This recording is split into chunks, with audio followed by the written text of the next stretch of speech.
ചൂട് സഹിക്കാൻ പറ്റുന്നില്ല. കൂടിക്കൂടി ചൂട് വരികയാണ് ഓരോ വർഷവും. സർക്കാർ അതിനെന്താണ് ചെയ്യുന്നത്?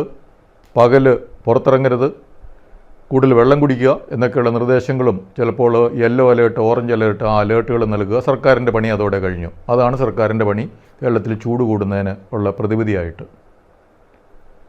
കേരളത്തിൽ ചൂട് കൂടുന്നതുകൊണ്ട് എന്തെങ്കിലും പ്രശ്നമുണ്ടോ? തീർച്ചയായിട്ടും പ്രശ്നമുണ്ട്. കാഞ്ഞങ്ങാട് ഒരു 13 വയസ്സുള്ള ഒരു പയ്യൻ സൂര്യാഘാതമേറ്റു.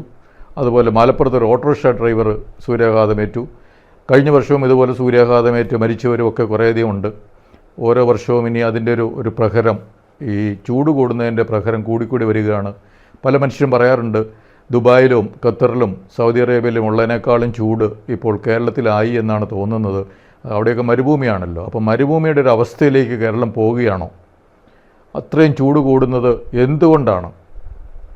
അതിന് പ്രശ്നം എന്താണെന്നുള്ളതും അത് എങ്ങനെ പ്രശ്നം എന്താണെന്ന് മനസ്സിലാക്കിയാലാണ് അത് പരിഹരിക്കുന്നതിന് പറ്റുമോ എന്നുള്ളത് ആലോചിക്കാൻ പറ്റുകയുള്ളൂ. നമ്മുടെ ആര്യങ്കാവ് ചെക്ക് പോസ്റ്റിൻ്റെ ഒരു 10 കിലോമീറ്റർ തമിഴ്നാട് സൈഡിലേക്കും 10 കിലോമീറ്റർ കേരള സൈഡിലേക്കും നമ്മളിപ്പോൾ ഒന്ന് യാത്ര ചെയ്യുകയും അവിടെ കുറച്ച് സമയം ചിലവാക്കുകയും ചെയ്തു കഴിഞ്ഞാൽ അതിൻ്റെ ഒരു കാരണം നമുക്ക് പിടുത്തം കിട്ടും, കേരളത്തിൽ എന്തുകൊണ്ടാണ് ചൂട് കൂടുന്നതെന്നുള്ളത്.